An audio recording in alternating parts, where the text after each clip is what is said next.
کچھ اصطلاحات ہمارے استعمال کی جاتی ہیں. مثلا یہ کہا جاتا ہے سستا انصاف. مجھے آج تک اس کی سمجھ نہیں آ سکی. اس کا مطلب یہ نکلتا ہے، ہماری حکومتیں بھی یہ کہتی ہیں ہم سستا انصاف فراہم کریں گے. اس کا مطلب ہے کہ آپ نے انصاف کی کوئی قیمت رکھی ہوئی ہے کہ آپ اس کی قیمت کو کم کریں گے، سستا انصاف فراہم کریں گے. انصاف کی کوئی قیمت نہیں ہوتی. ایک بندے کے ساتھ ظلم ہوا ہے، اسٹیٹ کی یہ ذمہ داری ہے کہ آپ اس کو انصاف فراہم کریں اور مفت فراہم کریں. جو ہمارے جو دین کی سب سے بنیادی تعلیم ہے، اور اللہ تعالیٰ نے کہا اے دل عدل کرو، وہ اقرب للتقوی. اگر تم یہ چاہتے ہو کہ میرا تمہیں ڈر حاصل ہو، تقوی حاصل ہو جو تمہیں جنت کے اندر لے کے جائے گا، تو تمہیں عدل کی وجہ سے ملے گا. عدل کرو اور انصاف کرو اور لوگوں کو فوری طور پر انصاف دو. یہ جو ہمارے ہاں یہ جو انگریز کا نظام رائج ہے، اور انگریز یہاں سے چلا گیا لیکن اس کا نظام ہمارے ہاں موجود ہے. اس نظام نے ہمیں اس کی غلامی سے نکالا ہی نہیں ہے. اب آپ دیکھ لیں، انگریز کے زمانے کے مقدمات آج تک موجود ہیں اور وہ چل رہے ہیں. لوگوں کی 3-3 4-4 نسلیں برباد ہو گئی ہیں اور ان کے انصاف نہیں ملا. اور اس کے اندر بہت زیادہ خرابیاں ہیں، ان کے اوپر بہت لمبی ڈسکشن ہو سکتی ہے. تو ایک تو یہ بات کہ انصاف کی قیمت رکھ دی گئی ہے کہ انصاف آپ کو قیمت کے ساتھ ملے گا.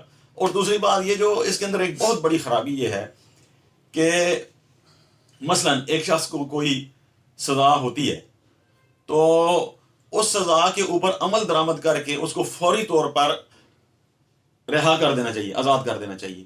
یہ جو 10 سال قید، 15 سال قید، 20 سال قید، 25 سال قید، یہ تصور کہاں سے آ گیا کہ ایک بندہ جیل کے اندر پڑا ہوا ہے اور اس کی پیچھے سے نسلیں برباد ہو رہی ہیں اور ان کا سارا خاندان اور سارے ان کے بچے اور اولادیں اور پیچھے جتنے لوگ ہیں وہ سارے کے سارے برباد ہو جاتے ہیں، تباہ اور ختم ہو جاتے ہیں. ان کی زندگیاں ختم ہو جاتی ہیں، ان کا معاشی نظام ختم ہو جاتا ہے، ان کی جائیدادیں لٹ جاتی ہیں. جس نے جو جرم کیا اس کی سزا دو، اس کو ختم کرو.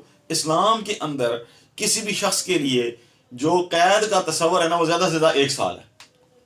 آپ سیرت نبی کو پڑھ کے دیکھ لیں، وہاں پہ آپ کو ملے گا کہ کسی کو اگر آپ نے جلا وطن کرنا ہے، کیونکہ آج کل جلا وطنی کا تصور نہیں ہے، تو جلا وطنی نہیں ہو سکتی تو آپ نے اس کو قید رکھنا ہے. تو آپ نے اس کو قید رکھنا ہے تو 1 سال کے اندر اس کو آپ نے رہا کرنا ہے، ورنہ اس کی جو سزا جو بنتی ہے اس کو دے کے اس کو فارغ کریں گے. اس نے قتل کیا تو اس کو قتل کے بدلے قتل کریں. اگر اس نے چوری کیا تو اس کا آپ ہاتھ کاٹیں. اور ہاتھ کاٹنے کا معاملہ جہاں تک آتا ہے، لوگ اس کو ہمارے بڑے بلکہ ہمارے اقتدار میں آنے والے ہمارے جو لیڈر ہیں وہ تک کہہ دیتے ہیں کہ یہ جناب وحشیانہ سزائیں ہیں اور یہ غیر انسانی سزائیں ہیں اور فلاں ہیں اور فلاں ہیں. حالانکہ ہاتھ کاٹنے کی نوبت بہت دور جا کے آتی ہے، بڑا پروسیس ہے، اس سے گزر کے آ جاتی ہے، اتنی جلدی نہیں آ جاتی. لیکن اگر کسی ایک شخص کی یا 2-4 کی چوروں کی اگر آپ کاٹ دیں، ہاتھ کاٹ دیں، تو یہ سارا معاملہ ٹھیک ہو جائے گا اور اس کو سر عام کریں. یہ اللہ کا حکم ہے. اور اس کو ہمارے یہاں آپ دیکھیے کہ یہ کتنا تکلیف دہ بات ہے کہ لوگ کہہ دیتے ہیں کہ اگر آپ سر عام سزا دیں گے تو اس سے توہین انسانیت ہوتی ہے. بھئی انسان ایک کو قتل کر کے جیل کے اندر گیا اور اب آپ اس کو سزا دینا جو ہے نا اس کو توہین سمجھو. اس نے قتل کیا اور اس نے سارا خاندان تباہ کر کے رکھ دیا، وہ توہین انسانیت نہیں ہوئی. تو اس کے اندر بڑی چیزیں ہیں، بڑے خرابیاں ہیں. تو ان سب کو ٹھیک کرنے کی ضرورت ہے. اور حکومتوں کی سب سے پہلی ذمہ داری یہ بنتی ہے کہ وہ اس نظام میں عدل کو ٹھیک کریں. کچھ اس کے اندر ریفارمز آئی تھیں. مثلا میں یہ بات کرتا ہوں کہ پرویز مشرف نے نا جی وہ جو لوگوں کے ساتھ جعلی چیک دینے کا معاملہ تھا اور جعل سازی تھی، اس کے اوپر اس نے کچھ قانون سازی کی تھی اور اس کے اوپر اس نے کہا تھا کہ جو چیک باؤنس ہو جائے گا اس کے اوپر انبیلیبل اس کی اریسٹ ہوگی. تو یہ ایک بڑی اچھی چیز تھی. اسی طریقے سے جو خواتین خلا لیتی ہیں، طلاق جن کو طلاق نہیں ہوتی وہ خلا لیتی ہیں، تو ان کا سال ہاسا مقدمہ چلتا تھا اور ان کو طلاق نہیں ہوتی تھی اور خلا نہیں لے سکتی تھیں. انہوں نے اس کو بھی بہت آسان کر دیا. یعنی یہ چیزیں ہوئیں، لیکن اب اس کے اوپر پھر خرابیاں شروع ہو گئیں. تو یہ اگر 2-4 چیزیں ٹھیک ہوئی ہیں تو ان کو مزید بہتر کرنا چاہیے اور لوگوں کو انصاف دینا چاہیے اور اس انصاف کے نظام کو بہتر بنانا چاہیے. اور ہم تو کیونکہ مسلمان ہیں تو مسلمانوں کے لیے انصاف کا نظام آج سے 1450 سال پہلے طے کر دیا گیا. اور اس نظام کو آج کی دنیا جیسے ہم متاثر ہیں نا، امریکہ سے ہم متاثر ہیں نا، یورپین لوگوں سے ہم متاثر ہیں، وہ اس کو اپنا آگے بیٹھے ہوئے ہیں. اگر امریکہ کی سپریم کورٹ کے اوپر نبی کریم صلی اللہ علیہ وسلم کو انہوں نے دکھایا اور انہوں نے بتایا کہ دنیا کے اندر جن لوگوں نے عدل کا سب سے بہترین نظام قائم کیا ان میں سر فہرست کون ہے؟ محمد رسول اللہ صلی اللہ علیہ وسلم. اگر اسکینڈینیوین کنٹریز جو ہیں وہ اپنے ملکوں کے اندر اس چیز کو لے کے آتے ہیں اور حضرت عمر فاروق رضی اللہ تعالیٰ عنہ کے نام کے اوپر عمر لاز کو متعارف کرواتے ہیں کہ جو نظام حکومت اور نظام عدل انہوں نے دیا وہ دنیا کے اندر بہترین نظام اور سسٹم ہے جو چلاتا ہے، تو ہم اس سے ہچکچاتے کیوں ہیں، اس سے ڈرتے کیوں ہیں، اس سے پریشان کیوں ہوتے ہیں، اور اس سے بچنے کی چور رائے کیوں تلاش کرتے ہیں؟ یہ بڑی چیزیں ہیں. تو ہمیں اس کے اوپر ضرور غور کرنا چاہیے، اور نظام عدل کو سب سے پہلے بہتر بنانا چاہیے. غریب آدمی کو یہاں سے انصاف مل ہی نہیں سکتا. آپ ذرا جا کے دیکھیں. اچھا افسوس کی بات یہ ہے کہ ہمارے اس وقت جو وزیر اعظم صاحب عمران خان صاحب، وہ اکثر یہ بات کہتے ہیں جناب جیلوں میں جا کے دیکھو سارے غریب بھرے ہوتے ہیں اور بڑے بڑے امیر لوگوں کو سزا نہیں ہوتی. بھئی ٹھیک ہے، ہم مانتے ہیں یہ باتیں کرنے کی نہیں، آپ کو اللہ نے اختیار دیا ہے. آپ امیر لوگوں کو، طاقتور لوگوں کو سزا دے کے دکھائیں، اور غریب لوگ جنہوں نے چھوٹی موٹی اگر چوریاں کی ہیں اور اس کے پیچھے جو نظائر واقع ہیں ان کا کر کے مشاہدہ کر کے ان کو رہائی دلوائیں. اور یہ بات بھی آپ ضرور سامنے رکھیں، جس شخص کو قید ہو جاتی ہے، سزا ہو جاتی ہے، اور وہ قید کے اندر چلا جاتا ہے، اس کی رہائی کیونکہ اس کو سزا ملی، حالانکہ وہ اس نے جرم کیا ہے. تو اسلام نے دیکھیے کتنا خوبصورت نظام. ایک شخص کو قید ہوئی، سزا ملی، اس کی فلاح و بہبود کا اللہ نے حکم دے دیا. بندہ جیل کے اندر ہے، اس نے جرم کیا ہے، جرم کی سزا کاٹ رہا ہے، چاہیے تو یہ ہے کہ اس کو سزا دی جائے اور اس کے ساتھ برا کیا جائے، لیکن نہیں، اسلام بھلائی چاہتا ہے. بے شک.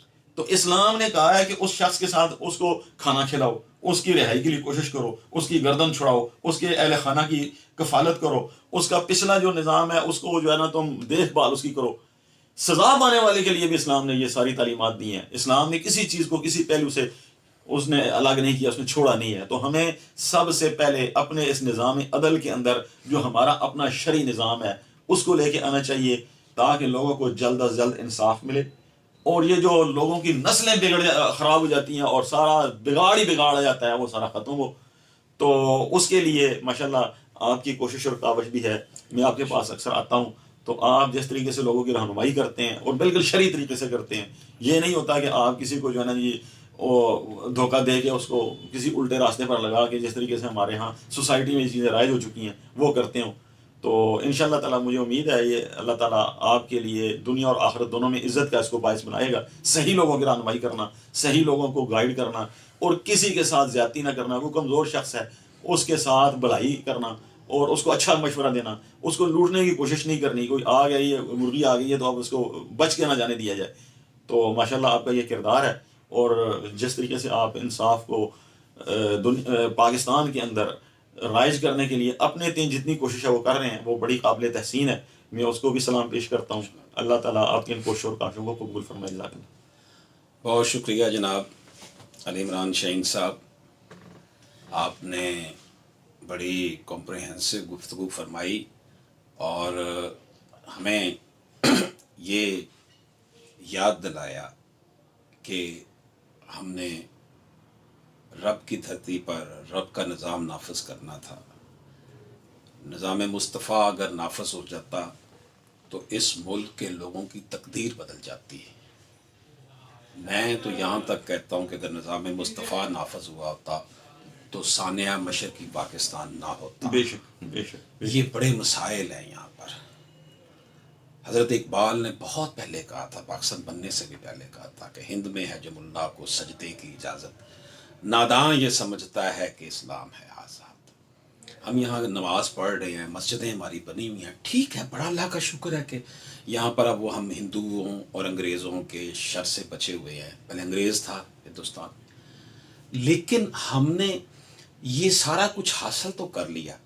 جس ویلفیئر اسٹیٹ کا کانسیپٹ معاشی، سماجی، عمرانی، نفسیاتی طور پر قرآن دیتا ہے، اللہ پاک نے دیا، نبی پاک صلی اللہ علیہ وآلہ وسلم کے ذریعے میرے رب نے وہ امپلیمنٹیشن کر کے دکھایا. اس نظام کے لیے یہ ملک بنایا گیا تھا. حضرت قائد اعظم رحمۃ اللہ علیہ کا یہ ارشاد ہے کہ مجھے نبی پاک صلی اللہ علیہ وآلہ وسلم کا دیدار ہوا اور انہوں نے مجھے حکم دیا کہ محمد علی جاؤ ہندوستان جاؤ، تمہاری وہاں پر ضرورت ہے. تو جو شخص یہ کہتا ہو، قائد اعظم رحمۃ اللہ علیہ نے فرمایا تھا کہ لوگ مجھ سے کانسٹیٹیوشن آف پاکستان کا پوچھتے ہیں، ان کو شاید یہ پتہ نہیں کہ ہمارا نظام تو نبی پاک صلی اللہ علیہ وآلہ وسلم نے اتنا عرصہ پہلے ہمیں دے دیا تھا، کوڈ آف لائف قرآن.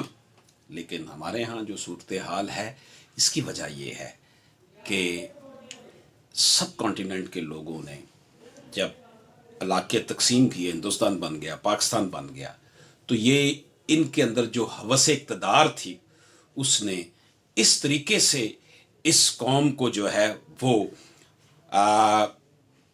غلام بنا رکھا ہے، قید کر رکھا ہے کہ ان کی اوپینین جو ہے بننے نہیں دیتی، ان کو روٹی پانی کے چکر میں ڈالا ہوا ہے۔ علاج کروانا، روٹی پانی کا اتنا مسئلہ بنا ہوتا ہے کہ لوگ حکومتوں کو تبدیل کرنے کا سوچتے بھی نہیں ہیں، اور یہ کھیل چل رہا ہے۔ چند فیصد لوگوں نے پورے معاشرے کو یرغمال بنایا ہوا ہے، لیکن اللہ پاک امید کا نام ہے، اللہ پاک ہوپ کا نام ہے۔ اگر ہم ناامید ہو جاتے ہیں، گویا کہ ہم نے اپنے رب کو رب نہیں مانا۔ رب کو ماننے کا مطلب ہی یہی ہے کہ ہم نے کبھی ناامید نہیں ہونا۔ ہمارا رب انشاءاللہ تعالی اس نظام کو بدلے گا، اور اللہ پاک کہتا ہے کہ تم اپنی مدد خود کرو، پھر میں تمہاری مدد کروں گا۔ God help those who help themselves۔ وہیں سے دیکھ لینا ابھریں گے آفتاب شوق، اجازت ہو نہیں سکتی جہاں جگنو چمکنے کی۔ مجھے علی عمران شہین صاحب اور میرے ساتھی محترم جناب علی احمد کیانی ایڈوکیٹ کے ساتھ اجازت دیجیے۔ اللہ حافظ۔